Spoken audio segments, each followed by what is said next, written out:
Assalamualaikum warahmatullahi wabarakatuh. Waalaikumsalam warahmatullahi Warahmatullahi wabarakatuh. Bismillahirrahmanirrahim. Innal hamdalillah nahmaduhu wa nasta'inuhu wa nastaghfiruh wa na'udzu billahi min syururi anfusina wa min sayyiati a'malina. May yahdihillahu fala mudhillalah wa may yudlil fala hadiyalah. Asyhadu an la ilaha illallah wahdahu la syarikalah wa asyhadu anna Muhammadan abduhu wa rasuluh la nabiyya ba'dah. Allahumma salli wa sallim ala nabiyyina Muhammad wa ala alihi wa sahbihi wa mawala. Terima kasih jazakumullah khairan Dr. Andani Eka Putra Master of Science yang telah bergabung dengan kita di pagi hari ini sebagai Ustadz yang nanti memberikan pencerahan pada kita, dan seluruh jamaah baik yang dari Sumatera, dari Jawa dan lain-lain, dan profesinya juga alhamdulillah sangat bervariasi, menunjukkan kita sangat ingin menuntut ilmu. Mudah-mudahan kita mendapatkan hidayah dari Allah dan bisa mengamalkannya. Khususnya ini karena tema yang sangat kita bicarakan sehari-hari, COVID-19 ya. Kita bersyukur bahwa kita dengan media ini bisa bertemu dan bisa mengambil manfaatnya untuk thalabul ilmi. Marilah kita sama-sama menyampaikan salawat dan salam pada junjungan kita Nabi Muhammad Sallallahu Alaihi Wasallam, para ahli keluarga dan para sahabatnya. Biasanya Dok, silahkan nanti memberikan materi sampai menjelang pukul 7. Santai saja. Setelah itu nanti kita tanya jawab baik melalui langsung lisan maupun chatting. Kami persilahkan Pak Ustadz Dr. Andani Eka Putra MSc untuk memberikan tausiahnya. Silakan Dok. Ya, ini mohon maaf Mas. Kalau saya letakkan HP di lantai nampak ya. Saya soalnya pakai HP aja nih, nggak pakai komputer gitu. Nggak apa ya? Nggak apa-apa Dok. Ini wajah masih nampak kan? Wajahnya hilang. Hilang Dok. Hilang ya? Diklik itu ada gambar kamera supaya kameranya tidak off, jadi nanti bisa on. Oh gitu. Tapi saya rasa tadi sudah keluar. Ini ya keluar sudah. Ya. Sudah Dok. Saya stop sharingnya biar. Sudah Dok, sudah ya, keluar Dok. Ya. Terima kasih. Kalau di bawah. Ya silakan. Baik, terima kasih. Assalamualaikum warahmatullahi wabarakatuh. Waalaikumsalam warahmatullahi wabarakatuh. Wa nasta'inu wa nastaghfiru wa na'udzubillahi min syururi anfusina wa min sayyi'ati a'malina. Min yahdihillahu fala mudilla lahu wa min yudlil fala hadiyalah. Allahumma sholli wa sallim ala sayyidina Muhammadin wa ala alihi washabihi ajmain. Amma ba'du. Puji syukur kita haturkan kepada Allah Subhanahu wa taala karena atas berkat rahmat dan karunia-Nya kita bisa bertemu pada habis subuh ini untuk berdiskusi berkaitan dengan beberapa topik, salah satunya mengenai COVID-19. Salam dan salam kita haturkan kepada arwah junjungan kita Nabi besar Muhammad SAW. Ini Bapak Ibu, Abang ya atau adik yang hadir pada kesempatan ini. Terus terang saya sangat berterima kasih sekali diundang untuk mengikuti pengajian ini. Terus terang saya sampaikan saya bukan Ustadz, Pak Mas, saya bukan Ustadz. Jadi saya cuma mencoba untuk membagi beberapa pengalaman kita di Sumatera Barat yang kita harapkan sebenarnya bisa kita coba aplikasikan di seluruh Indonesia. Dasar pemikirannya adalah kameranya hilang lagi ya? Sudah bagus ya. Dasar pemikirannya adalah adanya keprihatinan kita sebenarnya pada saat sekarang terkait dengan penanganan COVID-19 ini, di mana kondisi yang ada memperlihatkan baik itu pemerintah, masyarakat maupun tenaga kesehatan tidak siap untuk menghadapi pandemi ini. Dari sisi pemerintah sendiri kita bisa melihat bahwa kebijakan-kebijakan itu seringkali bertentangan dengan prinsip-prinsip penanganan pandemi. Saya contohkan misalnya pada waktu kita merancang bahwa pemeriksaan itu harus di Litbangkes. Sentralistik diagnostik tidak direkomendasikan sama sekali untuk pandemi. Karena pandemi itu prinsip pertamanya adalah early detection. Bagaimana mungkin kalau hanya satu lab untuk memeriksa bisa cepat? Ini masalah pertama. Masalah kedua adalah pemeriksaan dengan rapid test. Itu juga bermasalah karena secara prinsip diagnostik yang digunakan pada pandemi ini harus benar-benar akurat. Harus benar-benar akurat. Kalau kita lihat apa yang direkomendasikan oleh WHO, itu memperlihatkan pada kita bahwa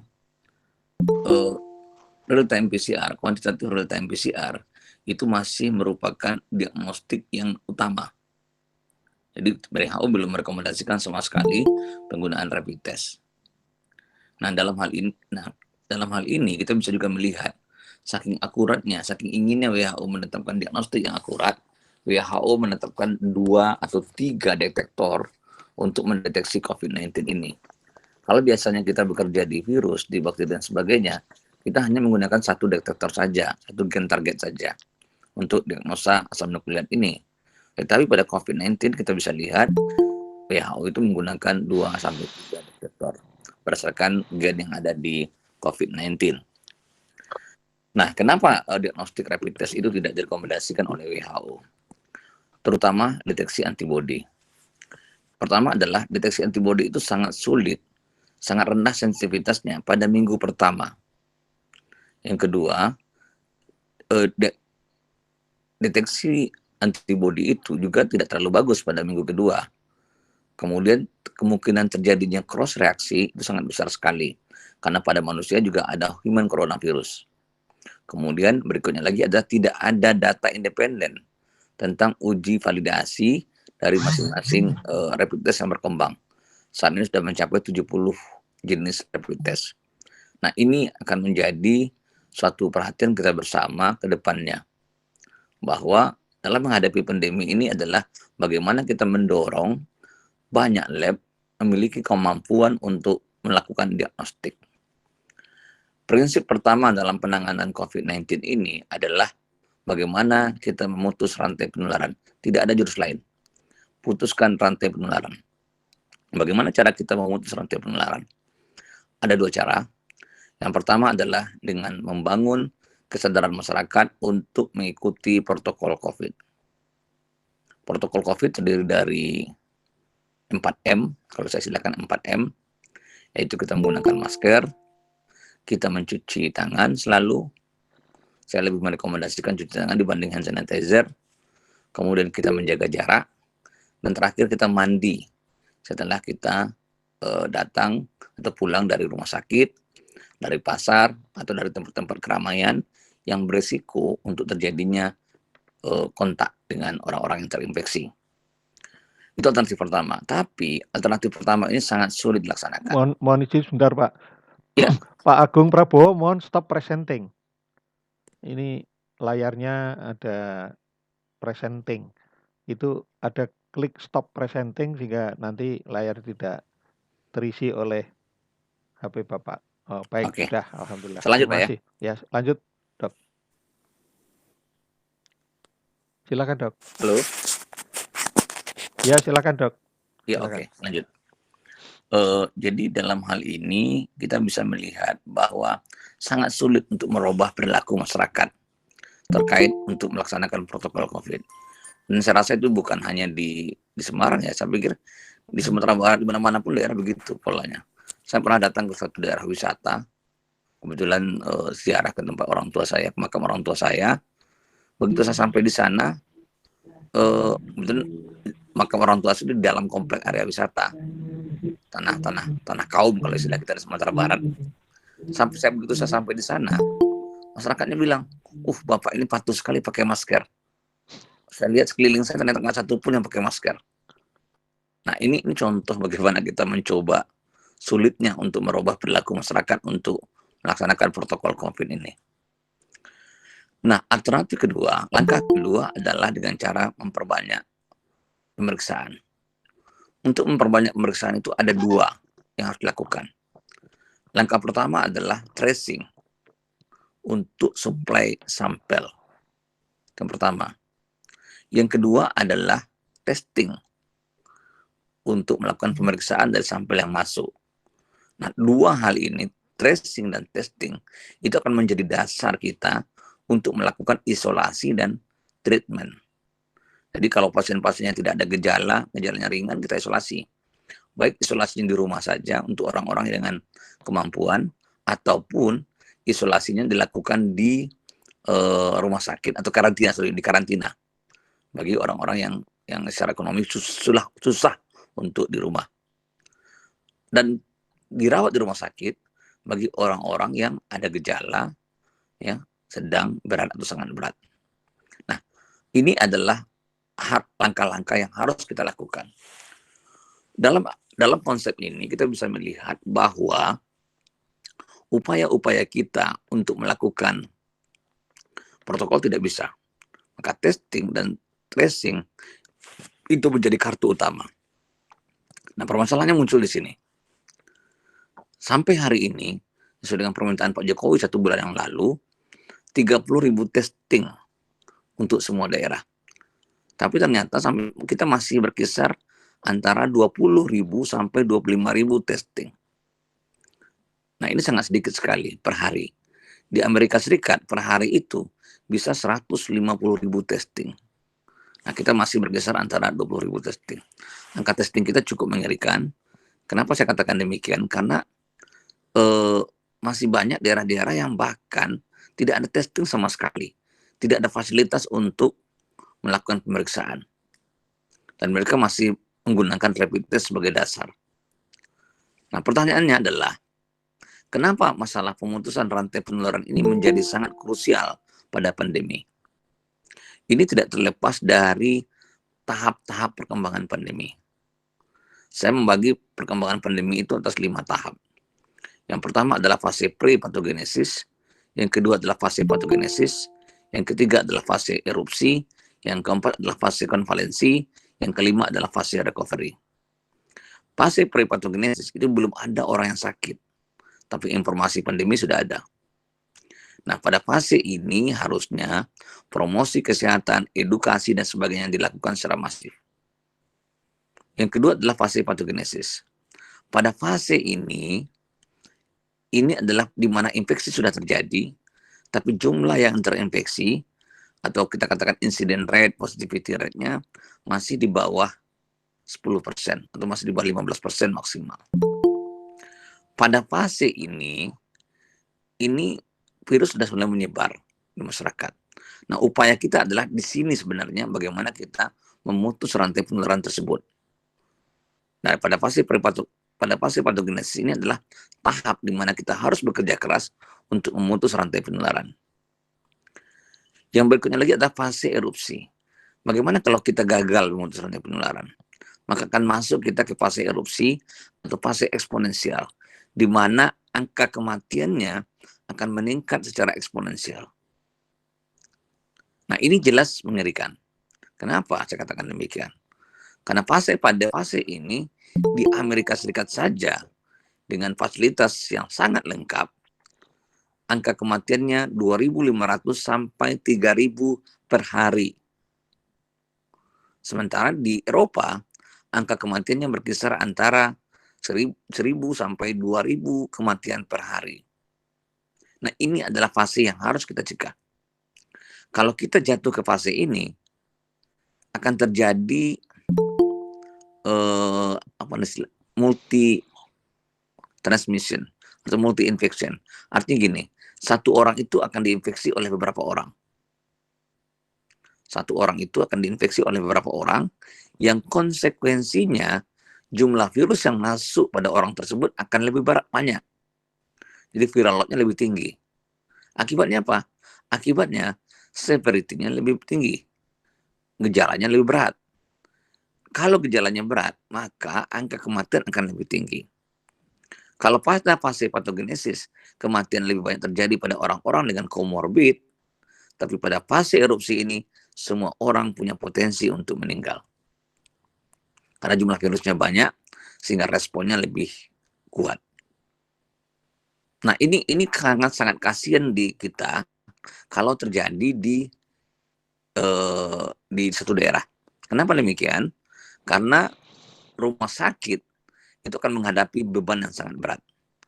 Kalau pada fase patogenesis, maka fokus pertempuran itu adalah di jalan-jalan dengan cara memutus rantai penularan.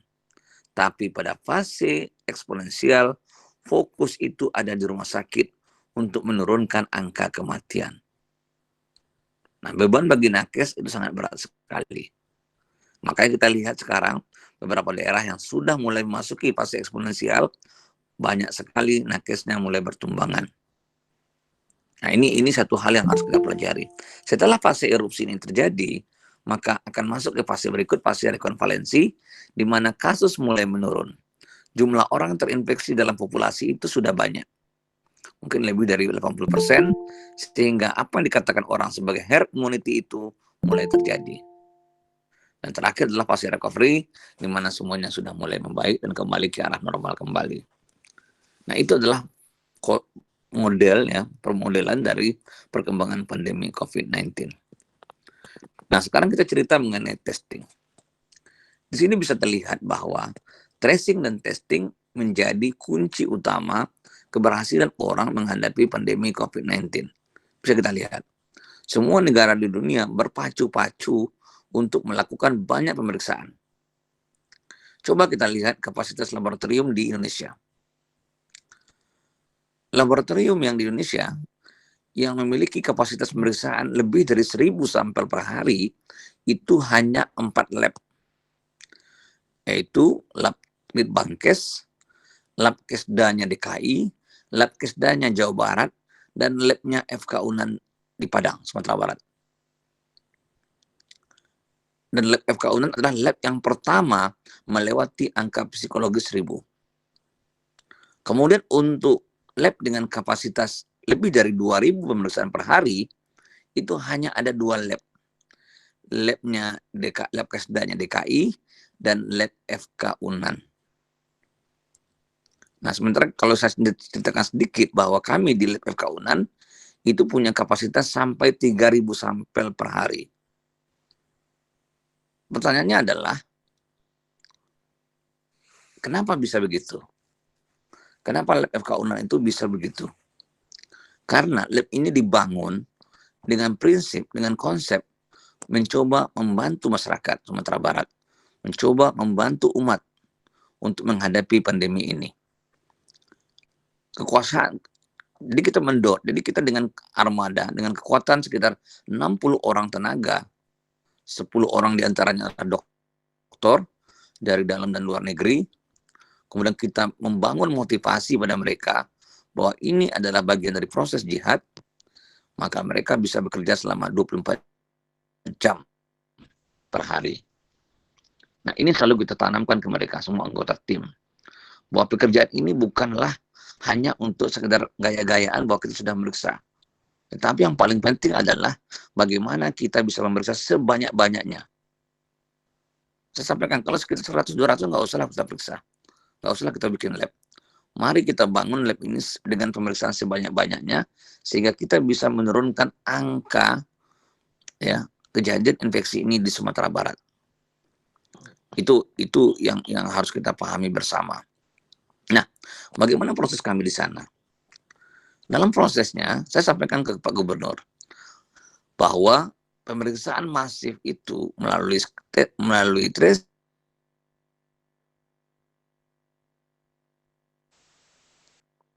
COVID.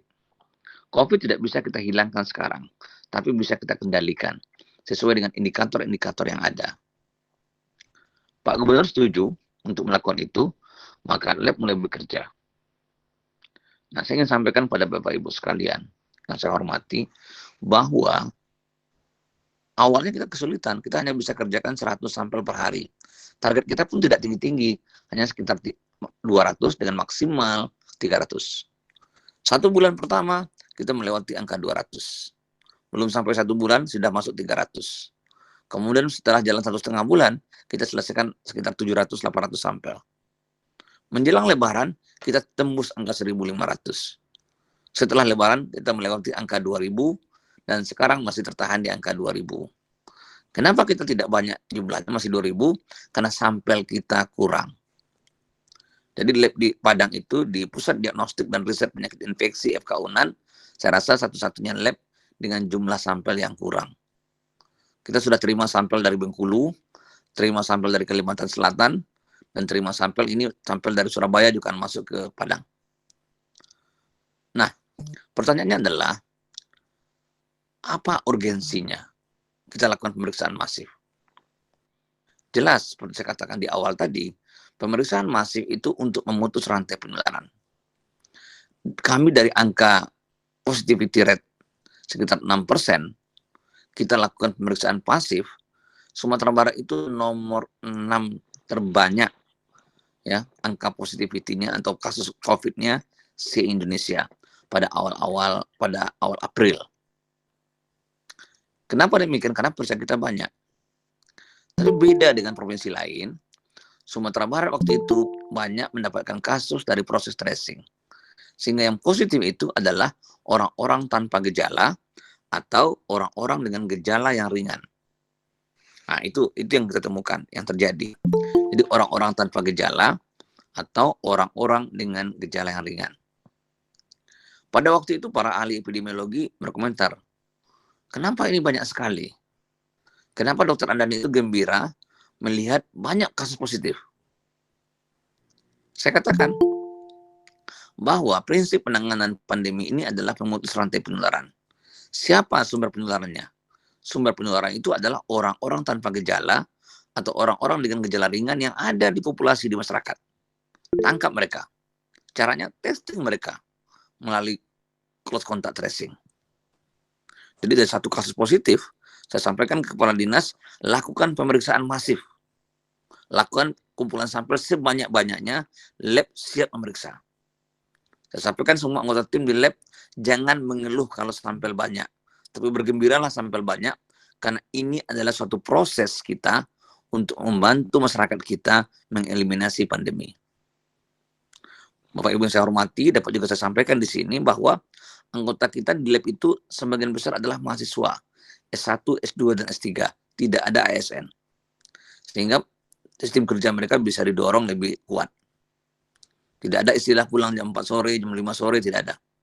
Pokoknya selesaikan dulu pekerjaan semaksimal mungkin dan secepat mungkin. Saya juga berusaha untuk merubah paradigma mereka dari paradigma penelitian menjadi paradigma pelayanan. Yang saya harapkan mampu mendorong mereka bekerja lebih cepat.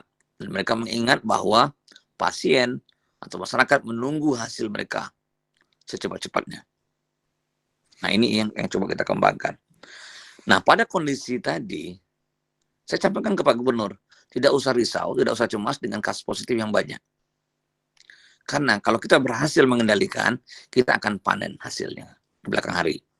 Nah, alhamdulillah, dalam 1 bulan terakhir ini kita mulai panen. Sumatera Barat itu testing rate-nya nomor 2 terbaik di Indonesia. Kita sudah melewati batas psikologis 1% per jumlah penduduk, dari jumlah penduduk.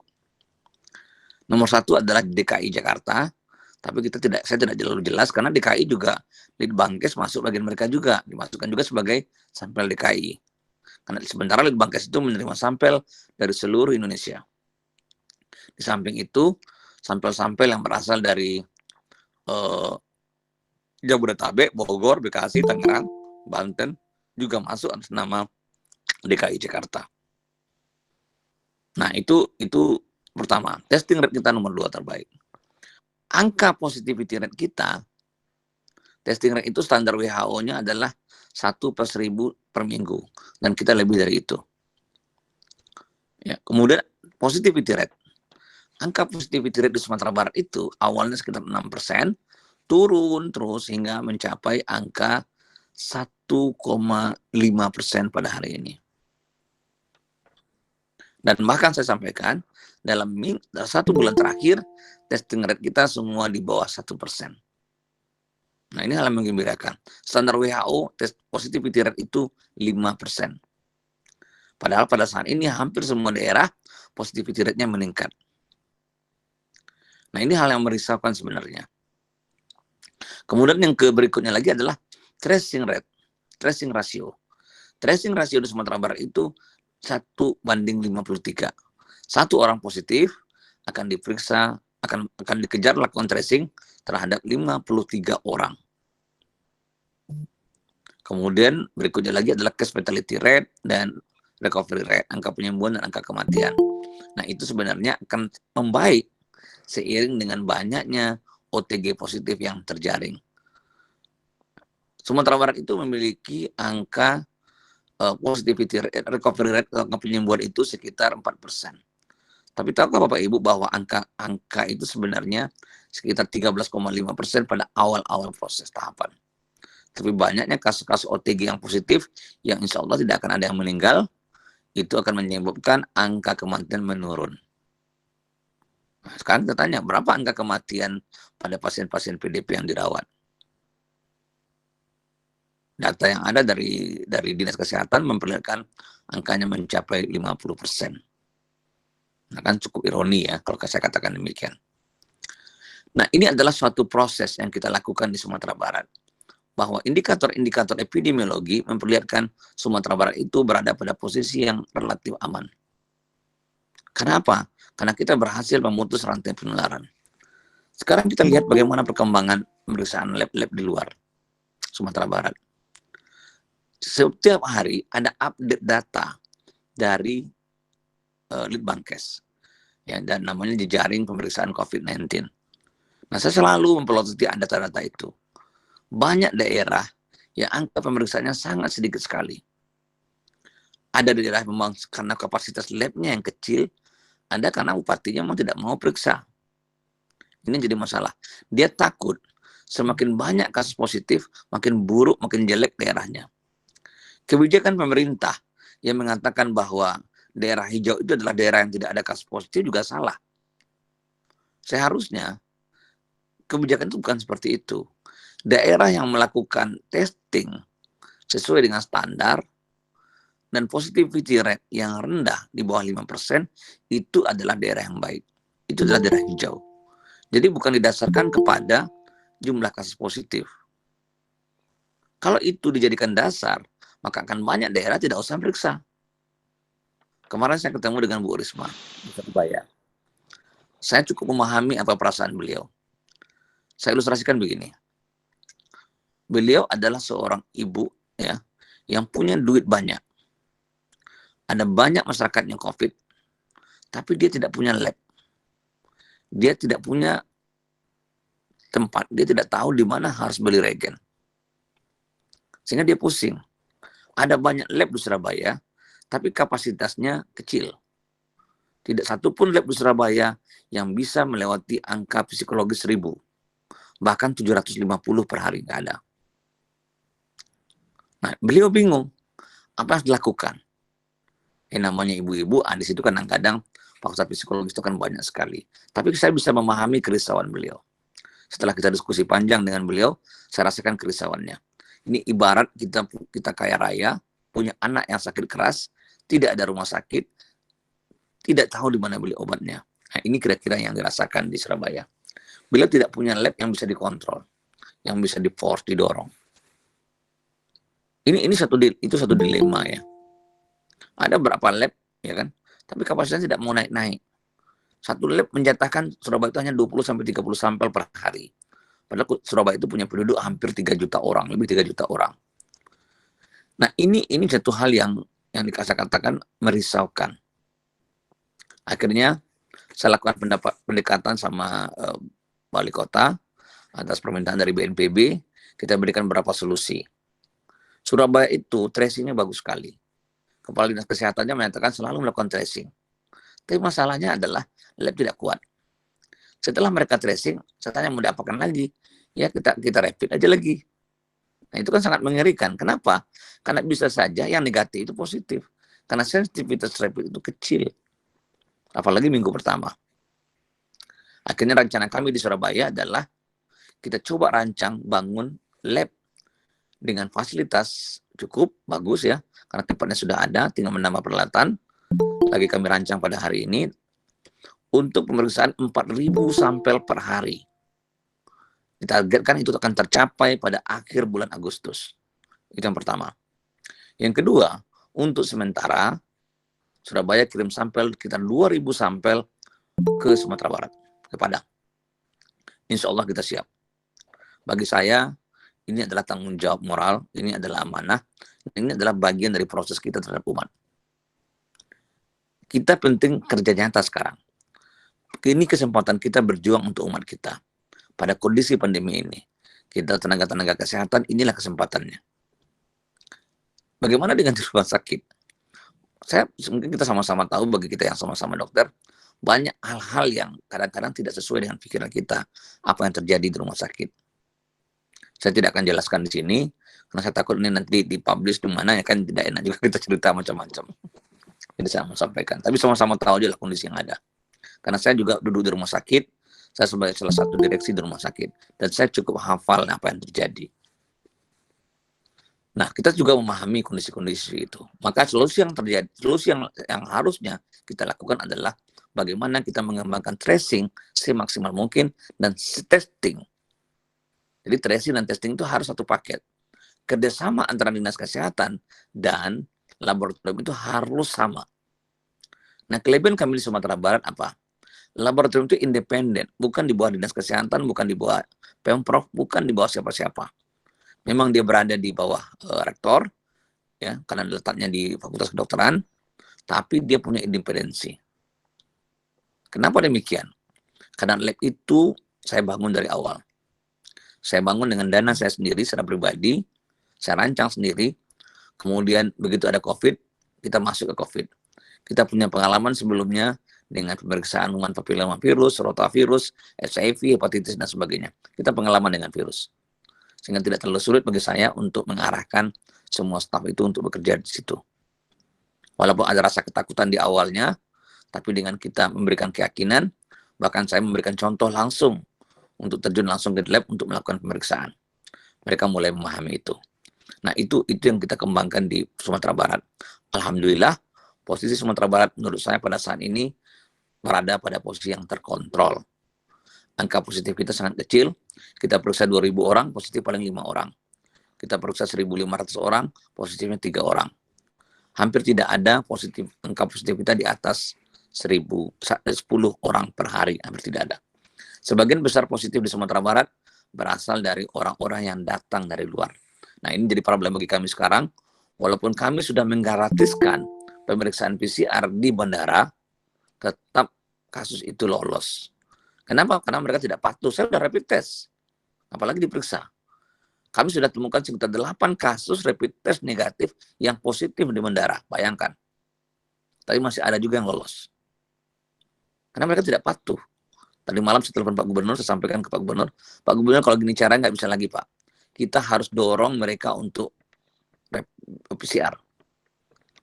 Ada solusi lain Pak. Belum lagi pendatang-pendatang lewat jalur darat. Ini juga masalah. Tapi problem utama kita adalah kasus positif itu selalu berasal dari daerah-daerah sumber. Daerah-daerah merah. Sumatera Utara, Sumatera Selatan, Jakarta, atau Jawa lah secara umum. Terutama Surabaya, Kalimantan Selatan, dan Sulawesi Selatan. Itu daerah-daerah merah yang harus diantisipasi segera. Nah, kita kembali kepada cerita mengenai kapasitas pemeriksaan laboratorium. Saya ingin sampaikan bahwa apa yang kita rancang di Surabaya, seharusnya bisa juga dilaksanakan di tempat-tempat lain. Nah, saya sampaikan ke Bu Wali Kota, satu hal prinsip pertama dalam pengembangan lab itu adalah keterbukaan. Jangan lab itu dibayangkan hanya dikerjakan oleh orang kesehatan saja. Jangan bayangkan lab itu hanya kedokteran saja. Tapi untuk saat ini, saat pandemi ini, ibaratkan seperti perang. Bukan hanya tentara reguler yang bisa perang, semua orang yang mempunyai kemampuan bisa ikut berperang. Artinya apa? Artinya lab itu boleh diisi oleh siapa saja yang memiliki pengalaman, kemampuan bekerja di lab molekuler. Itu yang penting. Kan tidak ada berbeda molekuler pada virus hewan, virus tanaman, dengan virus manusia itu nggak ada bedanya. Sama saja. buka lowongan untuk semua mahasiswa S2, S3 dari kedokteran hewan, dari FIPA, dari biologi, dari farmasi, dari analis manapun, silakan bergabung. Karena ini adalah tugas kita bersama. Bukan hanya tugas orang-orang kedokteran saja, bukan hanya tugas analis saja, tetapi juga merupakan tugas dari semua orang. Jangan ada egosentris. Pertama. Yang kedua, jangan takut kasusnya banyak, Bu, saya bilang. Ya. Kalau saya periksa 1000 kasus, kemudian positif 150, atau, saya periksa 10.000, positif 1.500, positif, saya periksa 1000, positif 250. Ibu jangan takut, orang akan bilang, wow, Surabaya itu 1.500 orang positif.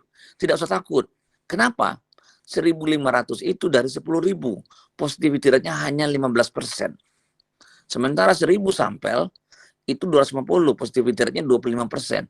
Itu lebih berbahaya yang 25% dibanding yang 15%. Jangan lihat 1.500 dibandingkan dengan 150. Tidak sama itu. Saya sampaikan, saat ini positivity rate di Surabaya sekitar 25%. Artinya apa?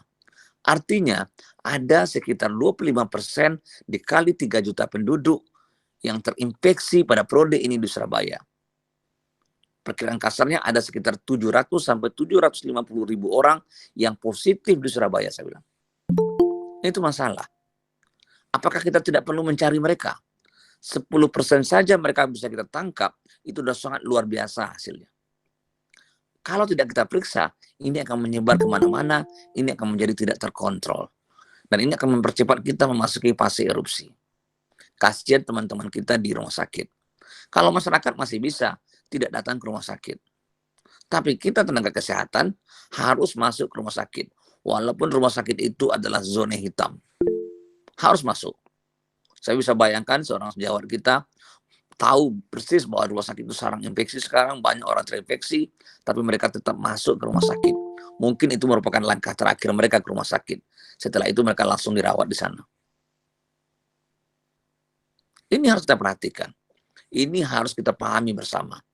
Beban terbesar itu nanti akan jatuh ke tangan rekan-rekan kita, nakes yang ada di rumah sakit. Dokter, perawat, bidan, apoteker, analis, semuanya adalah orang-orang yang berisiko. Maka pada saat ini sama-sama bisa kita lihat bahwa banyak nakes kita sudah mulai bertumbangan pada daerah-daerah merah tersebut. Alhamdulillah kami di Sumatera Barat masih aman sejauh ini.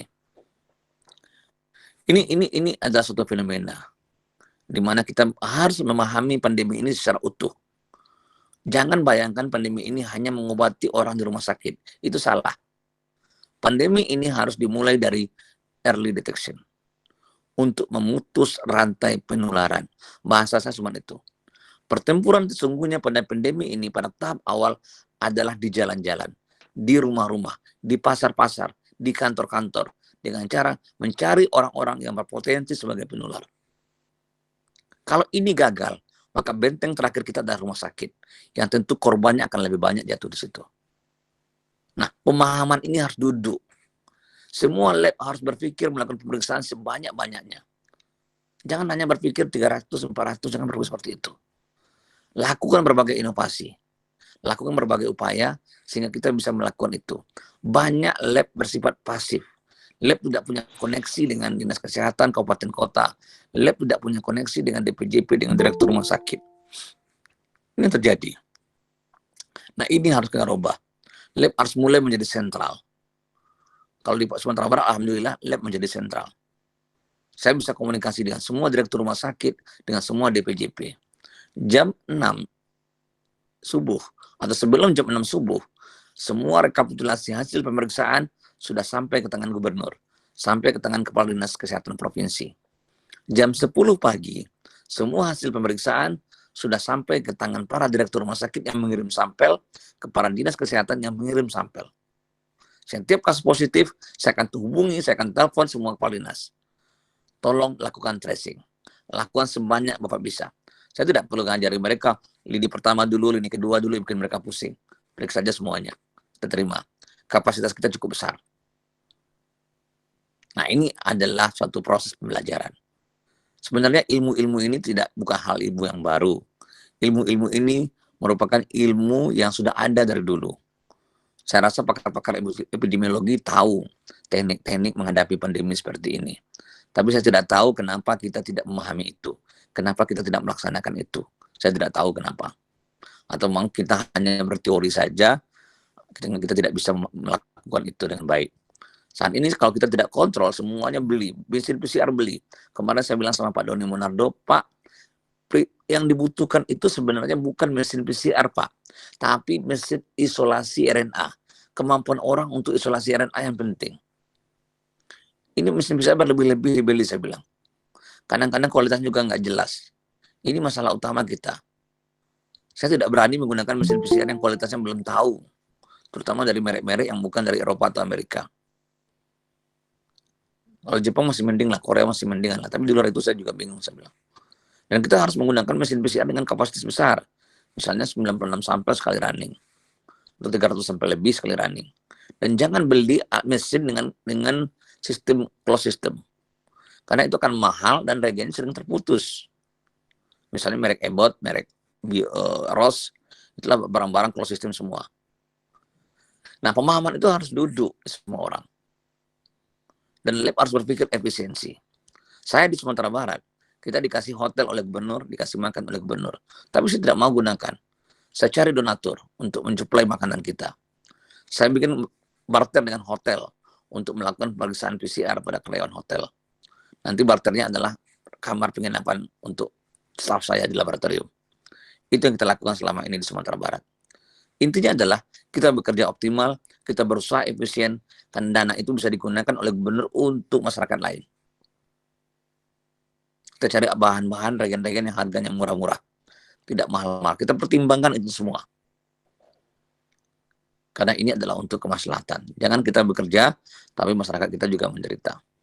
Saya pikir demikian yang bisa saya sampaikan. Mohon maaf jika ada kesalahan. Assalamualaikum warahmatullahi wabarakatuh. Terima kasih Pak Dr. Andani. Baik, ini kita malah mempunyai waktu yang sangat longgar untuk berdiskusi. Banyak teman-teman kita hadir dari dokter maupun yang bukan dokter. Alhamdulillah. Silakan teman-teman yang mau, para jamaah yang mau menyampaikan pertanyaan bisa langsung membuka mic-nya untuk langsung bertanya kepada Dr. Andani. Silakan. Ya, tanya dok. Ya, Ya, silakan. lanjut. Silakan. Ya, assalamualaikum. Kenalkan Waalaikumsalam. saya Dr. Yuswanti, Kepala Labkes Provinsi Jawa Tengah. Oh iya dok, iya dok. Ya dok. Kami sekarang Jawa Tengah ini target pemeriksaan PCR-nya cukup tinggi dok. Per hari itu kami harus memeriksa sekitar hampir 4.000 orang. Sekarang kan kita diberi target orang ya, beberapa per hari. Sementara kemampuan lab kami itu, kami ada sekitar 12 lab rujukan PCR se-Jawa Tengah. Kemampuannya baru sekitar 2.000 sampai 2.500 per hari. Kan kurang lebih baru separuh per hari. Saya kemarin sempat mendengar metode Dr. Andani tentang pool sampel itu bagaimana dok? Itu apakah ada ketentuan khusus atau bisa dilakukan di semua tempat atau bagaimana ya? Mengingat kapasitas lab kita yang masih sangat terbatas dok. Itu yang pertama. Ya. Kemudian yang kedua, sekarang ini kenyataannya untuk reagen sekarang ini juga kita bisa dibilang sudah menipis, dan untuk mendapatkan reagen itu juga bukan hal yang mudah. Kita harus menunggu sekian hari untuk mendapatkan. Terutama juga untuk consumables-nya juga itu juga saat ini juga tidak terlalu mudah untuk mendapatkan dok. Itu bagaimana dok kalau di Sumatera Barat? Apakah punya channel khusus untuk bisa memenuhi kebutuhan logistik lab itu? Ya dok, sementara itu dok. Terima kasih dok. Baik, terima kasih. Saya langsung ya? Ya, silakan dok. Langsung. Ya, baik. Ya, terima kasih dok ya. Ini dari Labkesda Semarang ya. Jadi gini, sebenarnya kita kan punya apa ya? Kita punya data pemeriksaan semua laboratorium. Di Semarang itu kalau saya tidak salah ada 12 laboratorium. Kemudian yang ada 12 lab. Jawa Tengah, Dok. Jawa Tengah itu ada 12 lab, termasuk di situ B2, P2, PRP Salatiga. Ya. Itu kalau saya lihat data kemarin ya, Salatiga itu periksa 271, Undip itu 418, Karyadi itu 45, kemudian Mawardi 157, Wongsonegoro 573. Wongsonegoro ini pemeriksaan yang paling banyak saya lihat.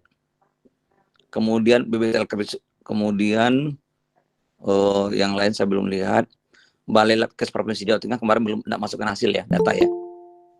Yang kemarin sampai jam 4 sore belum saya lihat. Belum. Tapi rata-rata sekitar 180, Dok. 180 ya. Artinya gini, kita lihat. Nah, ini kan kita bisa melihat bahwa kapasitas labnya masih kecil-kecil gitu. Saya mentargetkan sebenarnya setiap lab itu minimal kemampuannya adalah 1000. Setiap lab 1000 gitu. Jawa Tengah itu testing rate-nya mungkin sekitar 2000 per 1 juta penduduk. Nah, artinya itu masih sangat sedikit sekali. Resiko terbesar sekarang di Jawa Tengah itu adalah terjadinya outbreak. Nah, kalau kita lihat dari angka-angka yang ada, saya bisa melihat, kita lihat di Rumah Sakit Wongsonegoro, 573 yang diperiksa, 249 positif. Ini bisa saja campur dengan yang lama ya. Tapi paling tidak, ini angka ini menggambarkan kepada kita, angka positivity rate-nya sudah mulai tinggi. Kemudian di Universitas Diponegoro Semarang, dari 418 yang diperiksa, 87 positif. Saya berasumsi, Semarang itu angka positivity rate-nya mungkin sekitar 15-20%. Nah, ini terus terang saya katakan sudah warning untuk terjadinya resiko peningkatan terjadinya outbreak. Nah, itu akan imbas yang paling gampang adalah akan banyaknya tenaga-tenaga kesehatan kita, nakes-nakes kita yang tumbang di dalam pelayanan gitu ya. Nah, ini yang pertama. Oleh sebab itu saya selalu berharap bahwa lab itu jangan pasif. Lab itu harus aktif melakukan pemeriksaan. Lab itu harus mendorong dinas kesehatan untuk melakukan apa yang kita namakan dengan proses tracing tadi. Itu yang harus kita dorong ya, harus kita lakukan. Nah, dalam prosesnya ini memang sulit. Tapi kalau tidak kita upayakan melakukannya, tidak akan bisa-bisa. Nah, ini perlu kajian, perlu diskusi dan macam-macam dengan pemerintah daerah, dengan gubernur, bupati, wali kota dan sebagainya. Juga masih ada wali kota yang takut untuk memeriksakan sampelnya. Nah, ini juga tugas kita untuk mendorong bahwa banyak positif itu tidak mengerikan. Tapi kalau positif itu meningkat, positivity rate-nya meningkat, jumlah kasusnya meningkat, positivity rate-nya meningkat, itu berbahaya. Tapi kalau kasus positif itu meningkat, tapi positivity rate-nya menurun, itu bagus sekali. Berbeda ceritanya. Nah, ini harus. Nah, terkait pertanyaan Ibu tadi berkaitan dengan pool test. Pool test sudah kita optimasi, kita validasi dengan standar laboratorium yang benar ya. Secara detail mungkin kita bisa diskusikan nanti di luar. Kita bisa sampaikan di sini, itu sudah kita validasi. Kemudian pool test itu tidak boleh digunakan kalau angka positivity rate-nya di atas 20%. Atau sekitar 25%. Kenapa? Ibu akan ulang-ulang periksa jadinya. Karena kita trace back ke belakang kan. Kalau banyak positif di pool pertama, tentu kita trace back ke belakang. Itu capek aja kita jadinya. Itu yang pertama. Yang kedua, pool test jangan digunakan untuk sampel follow up. Jadi orang yang sudah positif follow up digunakan pool test jangan. Nah, ini juga bermasalah. Jadi jangan digunakan untuk follow up. Itu berkaitan dengan pool test. Intinya adalah pool test itu gampang sekali. 5 sampel diambil masing-masing 200 mikrolit, dicampur menjadi 1 tabung. Kemudian 1 tabung itu kita periksa. Kalau dia positif, 5 tabung di atasnya kita periksa ulang. Nah, ini adalah konsep pool test. Pertanyaan kedua berkaitan dengan ketersediaan reagen. Nah, dalam lab itu harus punya pengalaman di situ. Harus punya contingency plan terhadap ketersediaan logistik. Harus ada upaya mitigasi kita untuk logistik. Itu yang penting. Apa harus kita lakukan? Yang harus kita lakukan itu adalah bagaimana kita mencoba merancang ya sistem kebutuhan kita jangka panjang. Kami di Sumatera Barat, bayangkan filter tip itu saja sudah kita rancang dengan rekanan sampai bulan Desember. Konsumable plastik itu stoknya ada sampai Desember. Dan itu dalam jumlah besar. Kita asumsikan kapasitas kita sekitar 1.500 per hari.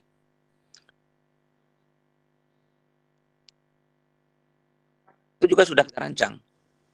Ya, regen kita minta dari BNPB, karena saya rasa hampir semua tempat sekarang ada regen dari BNPB. Tinggal bagaimana kita membangun komunikasi dengan BNPB. Sayangnya waktu kemarin, BNPB itu sering salah mengirim regen. Dikirim regen ribuan ke tempat-tempat yang pemeriksaannya kecil. Tapi saya rasa, nggak tahu saya kalau ada tempat lain yang kesulitan regen, tapi selama ini saya tahu BNPB itu siap selalu dengan regen, isolasi RNA dan PCR. Ya, masalahnya adalah seringkali lab-lab itu menggunakan closed system, sehingga sulit disediakan oleh BNPB. Maka saya selalu katakan bahwa untuk pandemi ini jangan pakai closed system. Ini yang masalah. Itu orang-orang tidak paham yang pakai closed system. Ya, maaf Dok, saya mau menerangkan closed system untuk jamaah yang bukan dari kesehatan. Jadi ada alat yang reagennya hanya mau diperiksa kalau atau bisa memeriksa kalau reagennya berasal dari pabrik itu. Nah, itu maksudnya closed system. Sehingga merek lain nggak bisa masuk. Ya, begitu ya Dok ya? Iya, makasih Pak. Ya. Jadi itu kayak dulu kasusnya laptop Toshiba, laptop Sony kan? Iya. Dia akhirnya gagal juga. Tapi kalau laptop itu open, malah bisa diutak-atik orang Indonesia, jadi laku keras kan, gitu. Ya maaf, saya menginterupsi. Silakan Dok, silakan. Ya, closed system itu begitu betul persis ya, bahwa kita terikat dengan vendornya, sehingga harga suka-suka vendor. Dan paling sering itu adalah sulit sekali mendapatkan regennya, karena sekarang semua dunia juga berebut. Nah, itu kira-kira Bu. Jadi kita harus bangun network, kita harus bangun jaringan. Nah, ini akan saya lakukan di Surabaya. Karena target saya Surabaya itu untuk satu lab kesdanya harus bisa mencapai 4. Target saya supaya Surabaya itu bisa kita selesaikan pada akhir Agustus ini. Harapan saya jadi Lakpesda Semarang juga harus begitu, 4.000 sampel per hari. Tapi itu tergantung Bu, komitmen dari gubernurnya. Tergantung dari komitmen wali kotanya. Saya rasa ini di bawah gubernur Bu ya. Maka tergantung dari komitmen gubernurnya. Masalahnya Ibu, kalau Ibu sebagian besar tenaganya adalah PNS, ini kan sulit Ibu kontrol. Tidak akan mau mereka kerja sampai pagi. Nah, saya punya teman Bu, kebetulan kepala BPTLK-nya Yogyakarta, Dr. Irene, teman saya satu angkatan. Dia selalu cerita, beda gitu. Dia tidak bisa juga bisa banyak-banyak. Regennya banyak, semuanya banyak. Nah, masalah lain adalah tracing. Sampel yang masuk itu sedikit. Nanti seperti lingkaran setan. Si dinas kesehatan mengatakan labnya tidak sanggup berusaha banyak-banyak sehingga sampelnya menumpuk. Labnya mengatakan sampelnya kurang karena dinas kesehatan tidak kirim. Nah, seperti lingkaran setan yang putarnya. Tapi coba kita katakan ke dinas kesehatan, silakan tracing banyak-banyak ya, kita tunggu sampelnya. Nah, pasti banyak. Cuman kalau kita ASN biasanya, oh jangan sampelnya banyak sekali, saya capek nih ya. Ini infeksius. Nah, ini kan susah kalau gitu semuanya gitu. Nah, ini yang perlu kita terbuka, cari relawan sebanyak-banyaknya. Siapkan sistem kerja dan kita harus siapkan sistem kerjanya yang bagus. Dan yang paling penting Bu saya sampaikan, kepala lab itu harus paham semuanya mengenai teknis lab. Jangan diatur oleh teknisi. Di Padang, semua validasi dilakukan oleh tim saya, oleh para dokter saya. Tapi verifikasi akhir semua di tangan saya. Sampai hari ini. Positif negatif itu saya menentukan. Tidak ada orang menentukan. Artinya, kekuasaan di tangan saya mutlak. Kenapa harus begitu? Supaya anggota kita melihat power kita sebagai leader. Jenderal itu harus punya power yang kuat. Harus punya izah yang kuat. Kalau tidak, anggota tidak patuh. Saya bisa perintahkan, satu plan ini tidak bisa, ulangi lagi. Dikerjakan oleh anggota lagi, saya katakan, masih salah, ulangi lagi. Saya tidak masalah ulang 3 kali. Tapi kita harus berani putuskan itu. Dan saya juga punya koneksi dengan semua DPJP yang merawat pasien. Ini pasiennya kondisi gini, kita sepakat ya, kita keluarkan pasien. Saya bilang negatif. Pertanyaan saya adalah, berapa banyak lab yang sanggup seperti itu? Nah, ini dilema kita, Bu. Saya kira demikian, Ibu. Terima kasih. Ya, Ya, makasih Dok. makasih, Dok. Ya, Makasih. silakan yang lain kalau jamaah rahimakumullah ada yang mau menanyakan, mumpung ini ketemu dengan pakar dari lab ya. Saya juga pernah menjadi kepala lab Kesda, Dok, tapi sebentar. Cuma sebentar, jadi ya sedikit-sedikit tahu lah gitu ya. Ya, di itu seniornya Bu Yuswanti saya di lab Kesda Provinsi dulu. Hanya 1,5 tahun karena dibutuhkan di daerah lain. Saya junior, Dok. Ya, tapi lebih hebat beliau ini. Silakan yang mau menanyakan secara lisan. Assalamualaikum Ya, warahmatullahi silakan. wabarakatuh. Pak Muhammad Ilhami, silakan. Saya Ilham di Ya. RSAB Harapan Kita. Ya. Saya coba tanyakan. Tadi dikatakan proaktif dari laboratorium untuk meningkatkan kapasitasnya. Tadi juga sudah dijelaskan langkahnya. Tapi bolehkah dituliskan langkah-langkah nyatanya, step by step, berdasarkan pengalaman? Karena masalah utama bagi kami adalah finansialnya. Untuk membeli PCR segala macam tadi, supaya bisa segera mendapatkan dukungan, supaya bisa meningkatkan kualitas lab. Nanti itu baru dari sisi supply, dari sisi demand-nya, nanti kan kita juga harus meningkatkan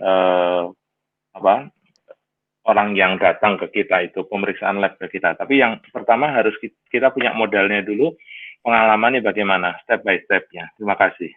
Ya, makasih.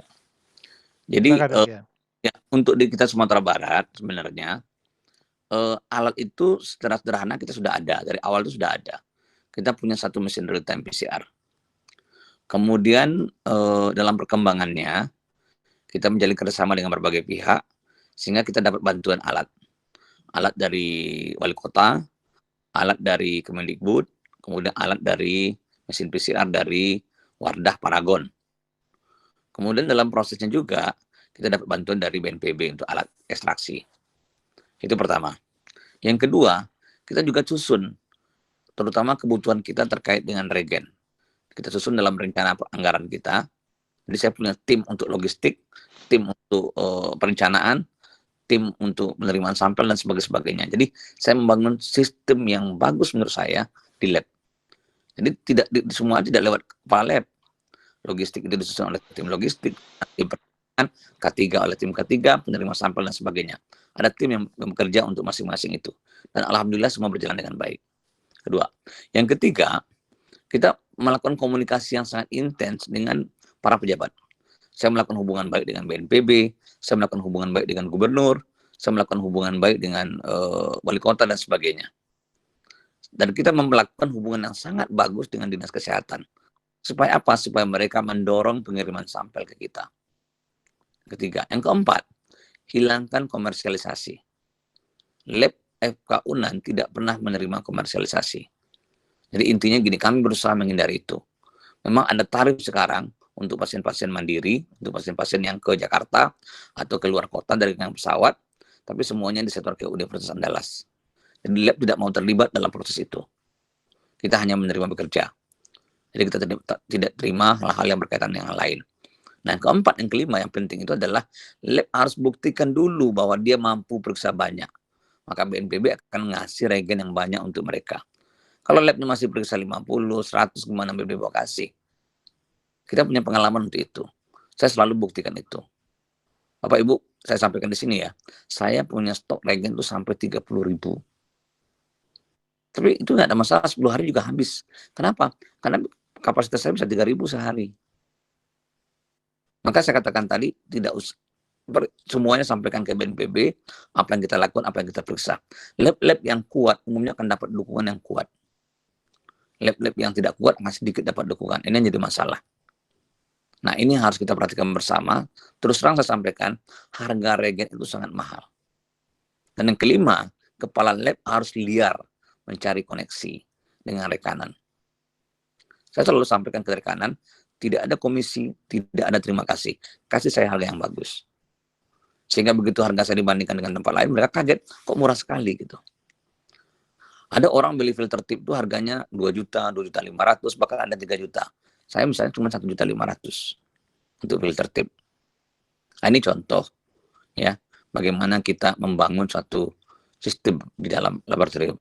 Kira-kira demikian, Dok. Ya, terima kasih, Dok. Ini alhamdulillah kita Terima kasih, Dokter. ketemuan dari harapan kita ya, Pak Dr. Muhammad Ilham ini. Betul. Harapan kita Jakarta. Ya, alhamdulillah. Ini mudah-mudahan manfaat. Membeli PCR belum keturutan. Ya, mudah-mudahan ini segera kami unggah ke YouTube sehingga menggugah para pengambil kebijakan. Saya sering menyindir infrastruktur kita ini hanya dipahami sebagai jembatan dan jalan. Padahal lab itu infrastruktur. Apalagi kalau nonton film Mission Impossible, perang biologi ya. Jadi ini nggak usah pikir perang, pokoknya yang penting kasus turun ya. Pak Mas. Ya, silakan. Dari sisi mesin PCR banyak, Pak. Ada lab yang punya 8 mesin PCR, tapi cuma hasilnya 500 sehari. Bayangkan tuh. Ada lab punya 8 mesin, saya bilang. Ya. Dari saya, itu cuman dia bisa hasilkan 500 sampel. Ada lab yang menghasilkan, yang memiliki, ada lab di Jawa Timur ini, ada mesin PCR 11 buah nganggur. Nah, itu dia. Jadi kuncinya kan motivasi.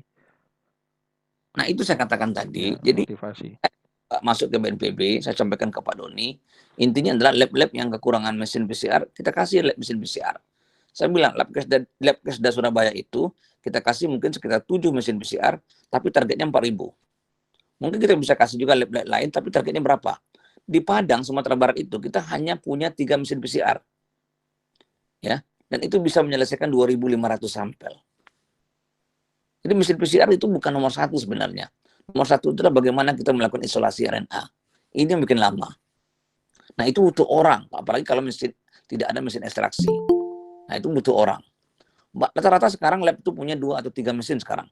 Tapi coba lihat kapasitas mereka. Jarang melewati angka 500. Apalagi 1.000. Nah, ini kan dilema. Seharusnya 1 mesin PCR itu bisa 500. Bisa 700. Untuk isolasi RNA mesinnya ada sesuatu? Untuk isolasi RNA, Dok, sebenarnya tidak pakai mesin tidak masalah, Dok. Kita mengerjakan 1.500 sampel per hari itu dengan manual, Dok.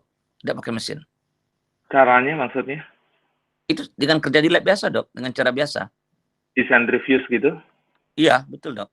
Ya, pokoknya, jadi modalnya sebenarnya cuma centrifuge? Modalnya centrifuge, Dok. Sama atau saya tawarkan satu session kedua, Dok. Isolasi RNA. Oh, itu. Jadi nanti nanti saya undang teman-teman dari lab-lab yang di sekitar Semarang, di Labkesda, beberapa teman yang memang bekerja di lab ini, supaya nanti pemahaman yang sama bisa dimanfaatkan. Ini kan sepertinya ada kesenjangan skill ya, mudah-mudahan nanti bisa kita jembatani. Ya, baik, ini amin. Ya, gimana, silakan. Bu Yuswanti lagi, silakan Bu Yuswanti. Enggak, Dok, setuju tadi idenya, Dok. Setuju, mengadakan lagi, Dok. Ya, kita setting jadi P2KB nanti. Ya, setuju. Ya, jadi nanti lebih serius ya. Ini kan pengajian. Jadi ini pengajian kan agak santai. Kalau nanti session kedua saya setting dengan Dokter Andani nanti lebih serius, jadi transfer of skill nanti atau knowledge and skill ya. Nanti dapat SKP ya. Nah, itu nomor 2. Yang penting motivasi tadi. Jadi saya sudah mulai melihat kuncinya. Motivasi dibangun dengan komunikasi yang efektif antara pimpinan dengan staf ya. Artinya begini, orang lain bilang, "Oh, sorry, ini infeksius, ini jamnya sudah habis." Tapi fakta yang ada di Sumatera Barat ini helping people ya, membantu orang, ini yang motivasi yang harus kita bangun sekarang ini. Di masa pandemi jangan tiru eksportir masker yang kejam. Saya menulis begitu, Dok. Eksportir masker yang kejam itu dia cari keuntungan sendiri, ekspor ke luar negeri, masker di Indonesia kosong.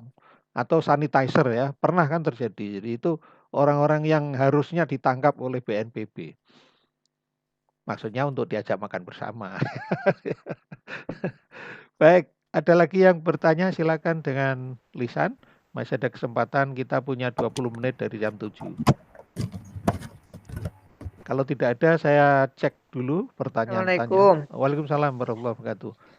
Ya, terima kasih atas waktunya. Suaranya orang satu rumah ini sepertinya, Dok.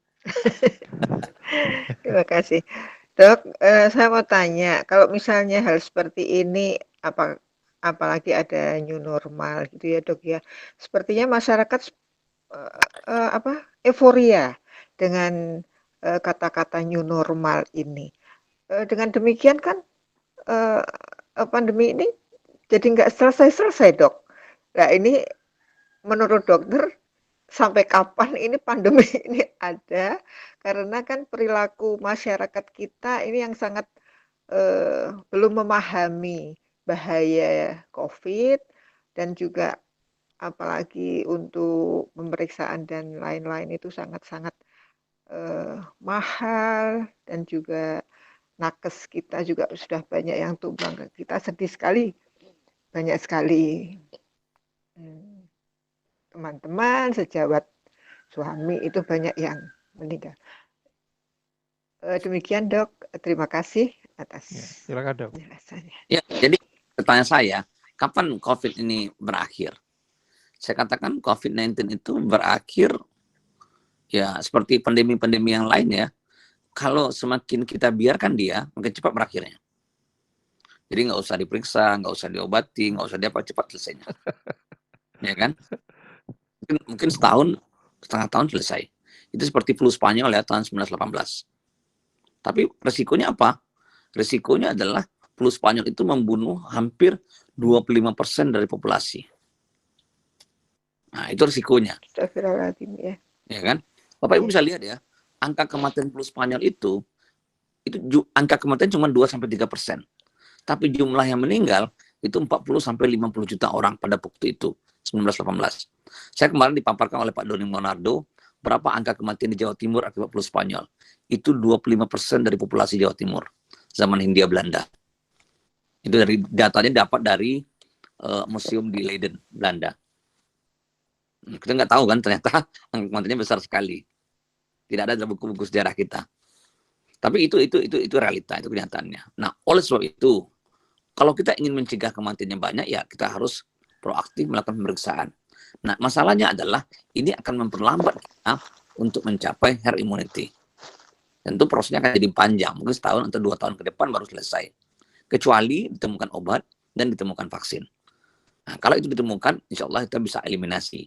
Jadi judulnya ada 2, eliminasi dan kontrol.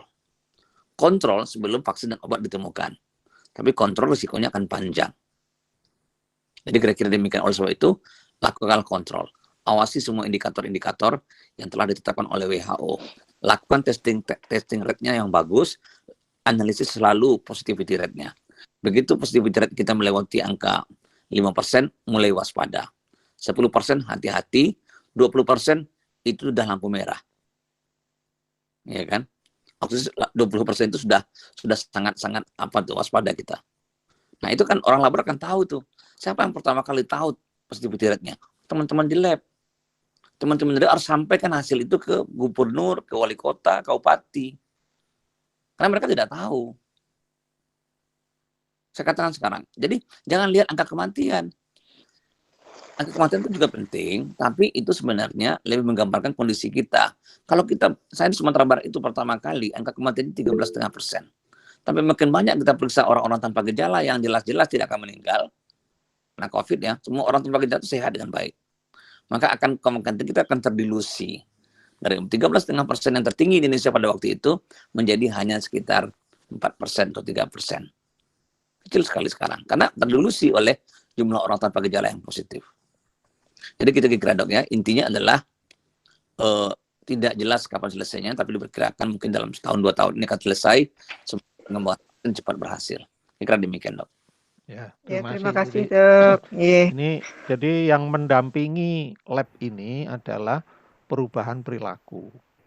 Nah, perubahan perilaku ini aktornya banyak. Nah, sekarang ini saya lihat kalah dengan hoax. Ya, hoaxnya banyak. Hoax terhadap WHO, hoax terhadap COVID sendiri, hoax supaya nggak mau pakai masker, hoax new normal, nah, macam-macam ya. Jadi ini Kalau tidak disatukan untuk satu titik untuk berperang melawan COVID ya bahaya ini. Ya itu tadi sudah disampaikan oleh Pak Dr. Andani. Silakan, masih ada pertanyaan? Assalamualaikum warahmatullahi wabarakatuh. Waalaikumsalam warahmatullahi wabarakatuh. Langsung Ibu Yekti Hediningsih, Ya, disampaikan dari mana? Dari Labkes Provinsi Jawa Tengah. Dr. Andani mau menanyakan untuk BSC di Sumatera Barat kira-kira berapa ya? Karena di tempat kami hanya 1 dan kami baru 1 bulan ini ya. Awalnya 90, kemudian 180 dan sekarang 3 hari ke depan ini kami sudah 274. Ya. Gitu. BSC kami cuma 1, sehingga ketika kami melakukan untuk proses ekstraksi itu agak kesulitan karena semua proses kan harus di BSC ya. Iya, betul. Iya. Kira-kira apa yang masih harus kami lakukan untuk meningkatkan kapasitas pemeriksaan kami? Karena terima kasih. Oke, Dok. Yang pertama, Dok, tingkatkan kemampuan ekstraksinya, Dok. Yang pertama dulu. 1 BSC memang masih kurang. Kalau kita di Padang kita punya 3 BSC. 1 BSC itu sebenarnya kalau BSC-nya nggak besar, mereknya apa BSC-nya, Dok? BSC-nya Esko. Esko kan besar tuh.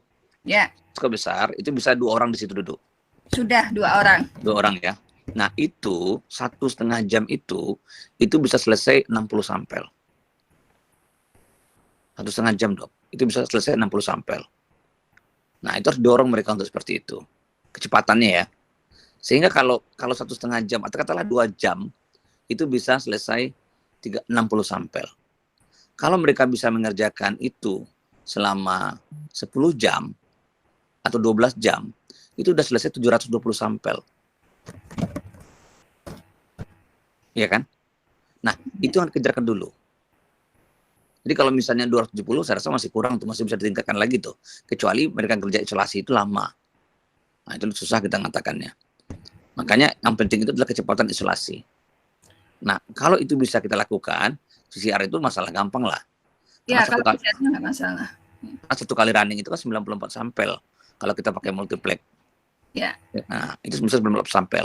Jadi saya katakan tadi, yang paling penting itu adalah bagaimana kita mendorong percepatan untuk proses isolasi RNA-nya.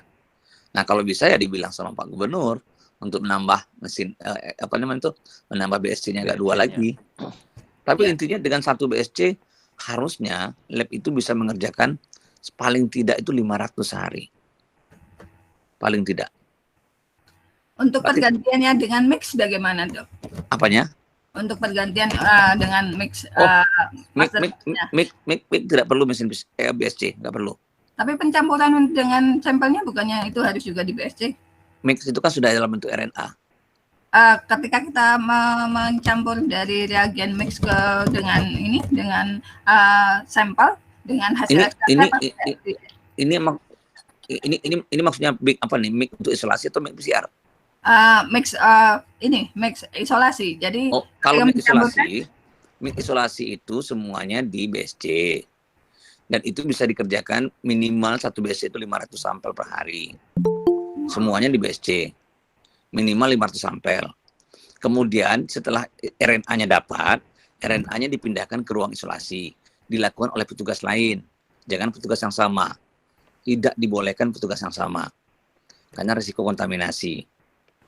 Nah, di ruang lain itu nggak perlu mereka pakai BSC untuk bekerja. Cukup dengan laminari? Cukup pakai laminari aja bisa. Karena tidak ada virus lagi di situ. Itu sudah RNA. Karena pada waktu kita mengisolasi RNA, itu sudah pakai lysis buffer, sehingga virusnya sudah lysis. Kalau virusnya nggak lysis, gimana kita isolasi RNA-nya? Nah, itu jadi titik krusial itu hanya pada waktu kita melisis saja. Sudah tahap elution nggak ada masalah lagi, virus nggak ada lagi tuh. Berarti aman ya, tetap aman ya di laminari saja? Aman sekali. Tanpa laminari juga nggak masalah, karena RNA. Oke. Ya, nggak masalah. Alhamdulillah ini dapat tambahan ilmu dari Sumatera Barat untuk Jawa Tengah ya. Ya. Baik, mungkin ada lagi yang bertanya, Lisan. Kalau tidak ada, saya baca pertanyaan tertulis. Tidak ada ya, jadi saya akan baca dari Pak Amin Nur Rohim. Saat awal corona dikampanyekan lockdown 2 minggu serempak, maka kasus corona selesai. Kemudian seiring waktu semua pihak menjadi ragu kalau ditanya kapan corona selesai. Apa yang merubah keyakinan ini? Silakan, Dok. Oke, jadi masalah pertama kita COVID ini satu aja, Pak, gagal paham. Gagal paham. Itu masalah kita, Pak. Ya. Karena apa? Informasi itu kacau balau. Hoax itu banyak sekali. Orang-orang yang memberikan statement-statement yang salah-salah itu banyak sekali. Sehingga nggak jelas lagi. Termasuk dari pemerintah sendiri juga begitu. Apa yang dimaksud dengan new normal? New normal itu kan istilah. Pada saat kita sudah melewati krisis. Pertanyaannya adalah apakah kita sudah melewati krisis? Masih naik. Kan masih naik. Kenapa istilahnya new normal? Nah, kenapa harus new normal? Pertanyaan kan gitu.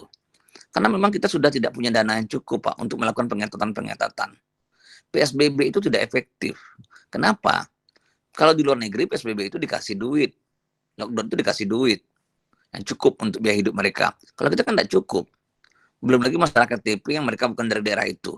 Bayangkan orang dari Salatiga kerjanya di Semarang, KTP-nya Salatiga, dan dia jual apa ya? Jual macam-macam di Semarang, jual kerupuk atau apa, pekerja kaki lima misalnya, yang KTP-nya Salatiga, sehingga mereka tidak dapat bantuan. Nah, ini kan susah, sementara mereka tidak bisa lagi berjualan. Saya katakan dari awal bahwa PSBB itu tidak akan efektif.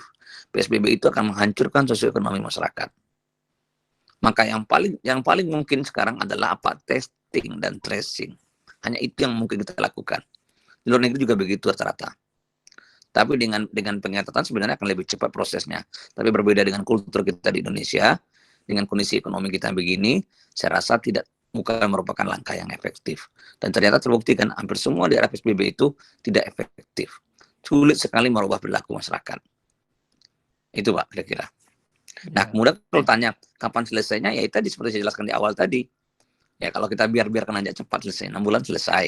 Tapi ya, belakang kita ada banyak kuburan.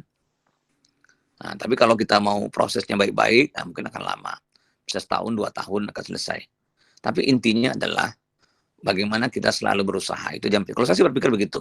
Bagaimana kita berpikiran positif dan selalu berusaha, Pak. Ya. Jadi untuk jamaah yang bukan dari kesehatan, tadi BSC itu satu alat ya. Jadi ini tadi kan langsung antara lab Kesda Jawa Tengah dengan lab FK Unan. Jadi mungkin jamaah yang lain, apa itu tuh BSC gitu. Itu satu alat untuk tahap dari sebelum PCR ya. Nah, itu teknis. Jadi tapi itu menarik karena tadi sudah disampaikan meyakinkan staf dulu bahwa bisa periksa banyak. Yang kedua, bagaimana jejaring komunikasi antara lab dengan para pejabat, para pejabat fungsional di rumah sakit maupun dinas kesehatan dan sebagainya. Nah, sehingga akhirnya malah tumbuh saling support. Jadi misalnya BNPB atau dari swasta ya, Dok ya, dari swasta yang menyumbang tadi. Ya, dari swasta, dari Wardah Paragon. Nah, dari Wardah ini menyumbang ini itu. Nah, ini kalau sesuatu lembaga ini menunjukkan sikap membantu dan betul-betul ikhlas, artinya dalam hal pengajian ini mungkin kosakatanya adalah jihad itu. Tadi ada yang mengapresiasi, Masya Allah, barakallah jihadnya Dr. Andani dan kawan-kawan ini.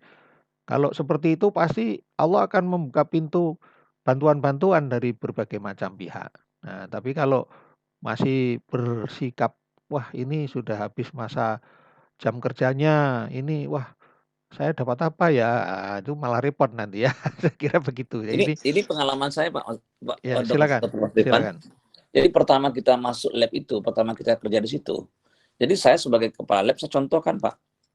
Saya bisa ekstraksi 20-30 sampel itu sekitar 1 jam. Saya bilang sama anggota saya, waktu itu anggota saya masih 3 jam.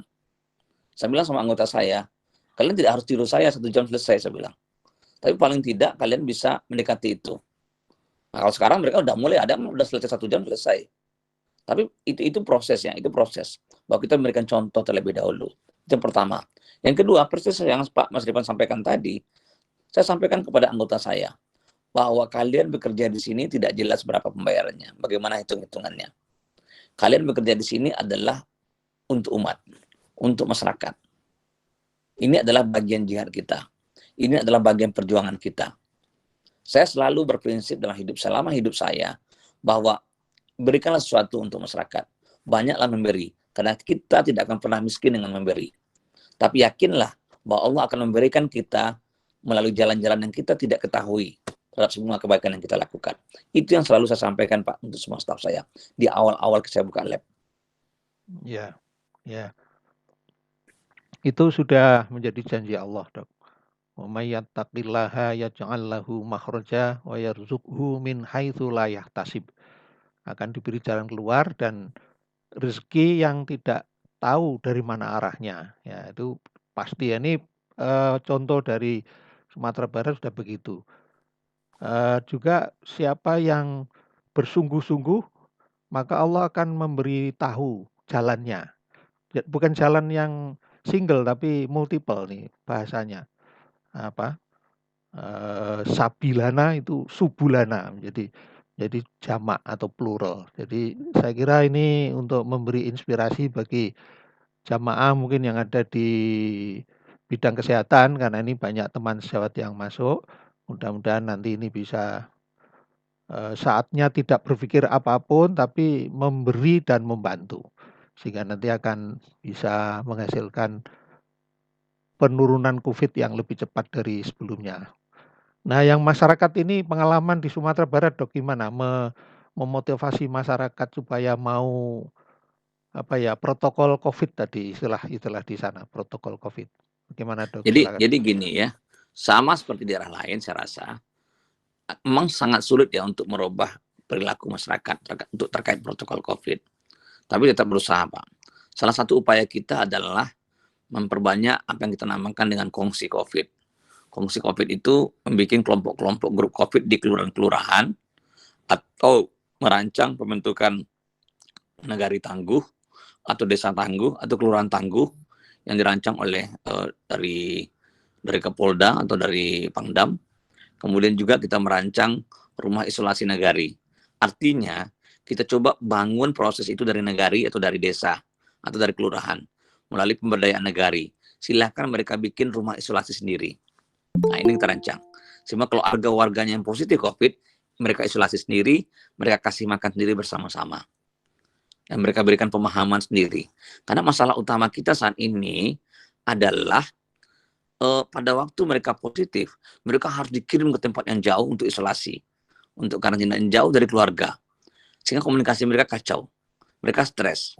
Nah, dengan adanya rumah isolasi nagari, dengan adanya rumah isolasi di kelurahan, kongsi COVID dan sebagainya, itu akan memberikan pemahaman mereka. Mereka hanya diisolasi di rumah mereka sendiri, atau mereka hanya diisolasi di tempat yang disediakan sendiri oleh warganya, oleh RW-nya, ada lurahnya. Dan makan mereka dikasih oleh lurahnya. Lurahnya juga menyediakan tenaga medis yang memantau mereka secara berkala. Nah, ini adalah bagian dari proses supaya masyarakat melihat ini COVID. Ini masalahnya. Kenapa mereka diisolasi? Untuk melindungi keluarganya, untuk melindungi Anda yang lain masyarakat. Maka Anda juga harus berpikir begitu. Nah, itu salah satu solusi, Pak, yang mungkin dilakukan. Kalau kita berkuar-kuar aja, ayo pakai masker, itu belum tentu mereka patuh. Tapi begitu mereka melihat pasiennya, begitu mereka lihat orangnya, begitu melihat mereka bagaimana kondisinya, itu mereka akan tahu.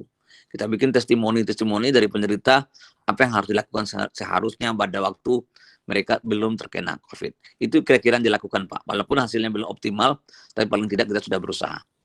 Ya, terima kasih, Dok. Ini tambahan pengetahuan baru nih. Kalau di Jawa Tengah namanya jaga tangga, jogo tonggo, itu tetangga saling menjaga tetangga. Tapi belum se-eksplisit kongsi COVID dari pemberdayaan nagari tadi. Nah, ini nanti bisa menjadi satu ide bagaimana satu nagari atau satu kelurahan ini punya kemandirian. Saya sendiri sering mendorong Kepala Dinas Kesehatan Kota Semarang karena kami punya komunikasi hotline ya dengan WA dan sebagainya. Saya mohon data itu lebih dikecilkan lagi per RW. Sekarang ini data kan per kelurahan. Kalau perkeluaran kan masih terlalu luas sehingga di kota ini masih saling tuding-menuding, wah ini siapa yang positif ini. Nah, itu malah menimbulkan sakwa sangka, malah tidak menimbulkan partisipasi, tapi malah menimbulkan saling curiga. Tapi kalau tadi dipadu dengan praktek di Sumatera Barat, kongsi COVID, pemberdayaan kelurahan atau nagari, kemudian nanti punya rumah isolasi mandiri, dan masyarakat tetangga ini mendorong dan mensupport ya, memberi makan dan sebagainya. Dokternya memeriksa secara rutin. Mungkin di Jawa Tengah juga sudah terjadi. Semua itu dipadukan, insya Allah ya labnya juga siap. Nah itu yang jadi kunci ya. Kunci-kunci itu mudah-mudahan nanti bisa diterapkan di Semarang. Baik, kalau saya lihat ini sudah tidak ada pertanyaan. Hanya harapan-harapan nanti mohon diunggah di YouTube, kita usahakan ya rekamannya. Boleh ya Dok ya direkam, Boleh. di Boleh. publish di YouTube supaya orang memanfaatkan. Dok, saya ingin gini Dok, saya sampaikan sedikit. Silakan. Saya mohon izin karena jam 10 saya harus berangkat ke Padang. Iya, ini sudah jam 7. Mau saya closing. Oke. Kita ucapkan jazakumullah khairan pada Dr. Andani Eka Putra Magister Sains, mudah-mudahan manfaat ya, ada manfaat langsung, ada manfaat ukhrawinya tadi sudah banyak disampaikan, walaupun beliau mengaku tidak ustadz, tapi sebenarnya ustadz itu karena banyak hal yang secara dakwah bilhal itu ya, yang lebih justru hasil yang sangat kuat itu. Baik, jamaah rahimakumullah, saya terakhir biasanya akan mempresentasikan satu PowerPoint yang nanti kita bisa berdoa bersama-sama. Sebelumnya kami ucapkan terima kasih juga pada para jamaah yang telah mensupport kegiatan di dakwah banyumanik.com ini. Mudah-mudahan bermanfaat dan Allah memberikan imbalan yang berlipat ganda pada jamaah yang kami muliakan. Berikutnya adalah tabel, ini sudah sering saya unggah, dan mari kita akhiri pengajian kita pagi ini. Ada beberapa doa yang sudah biasa kita sampaikan kepada Allah, mudah-mudahan nanti akan membuat kita semakin mantap, diridhai Allah dan aman dari penyakit, selamat dan sehat. Mari bersama-sama. Bismillahirrahmanirrahim. Subhanallahi wa bihamdihi adada khalqihi wa ridha nafsihi wa zinata arshihi wa midada kalimati. 3 kali. Subhanallah wa bihamdihi adada khalqihi wa ridha nafsihi wa zinata arshihi wa midada kalimati. Subhanallah wa bihamdihi adada khalqihi wa ridha nafsihi wa zinata arshihi wa midada kalimati. Kemudian disambung dengan Sayyidul Istighfar. Allahumma anta rabbi la ilaha illa anta khalaqtani wa ana abduka wa ana ala ahdika wa wa'dika mastata'tu a'udzu bika min syarri ma sana'tu abu'u laka bi ni'matika alayya wa abu'u laka bi dzambi faghfirli fa innahu la yaghfirudz dzunuba illa anta. Dan yang terakhir 3 kali. Raditu billahi rabba wa bil islami dina wa bi Muhammadin nabiyya. Raditu billahi rabba wa bil islami dina wa bi Muhammadin nabiyya. Raditu billahi rabba wa bil islami dina wa bi Muhammadin nabiyya. Terakhir, jamaah sekalian silahkan berdoa dengan membaca Ummul Kitab di titik iyyaka na'budu wa iyyaka nasta'in dan waladhdallin untuk kebutuhan masing-masing kepentingan para jamaah, tapi kami mohon ditambahkan juga kemanfaatan agar bertambah dari jamaah pengajian kita dan berkembang di kemudian hari. Al-Fatihah. Al-Fatihah.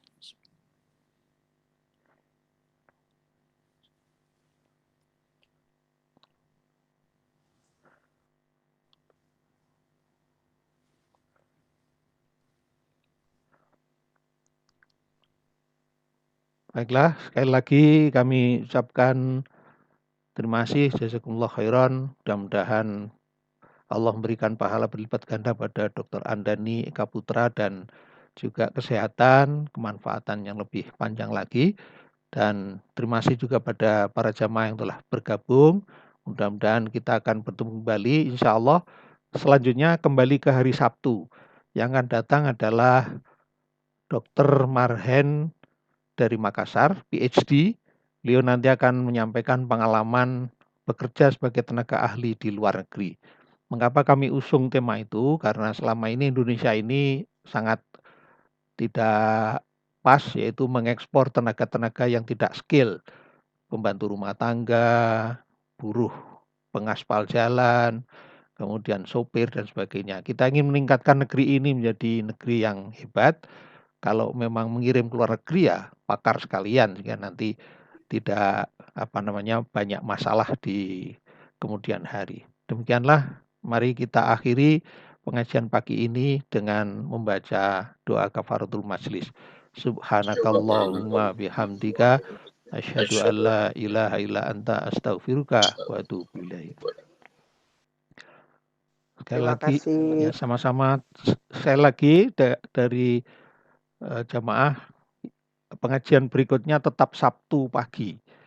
Hanya khusus hari ini adalah karena Dr. Andani bisa hari ini, hanya bisa hari Ahad, maka khusus ini hanya Ahad, tapi berikutnya kembali ke Sabtu pagi. Tadi juga saya lihat sudah bergabung Prof. Rifki. Mudah-mudahan masih sudah pergi. Terima kasih. Ini alhamdulillah forum yang sangat bermanfaat. Mudah-mudahan bisa kita aplikasikan. Billahi taufiq wal hidayah dari kami. Kalau ada hal yang kurang berkenan, mohon dimaafkan. Semua yang benar dari Allah dan Rasul-Nya, yang salah pasti dari kami sendiri. Assalamualaikum warahmatullahi wabarakatuh. Waalaikumsalam warahmatullahi wabarakatuh. Waalaikumsalam warahmatullahi wabarakatuh.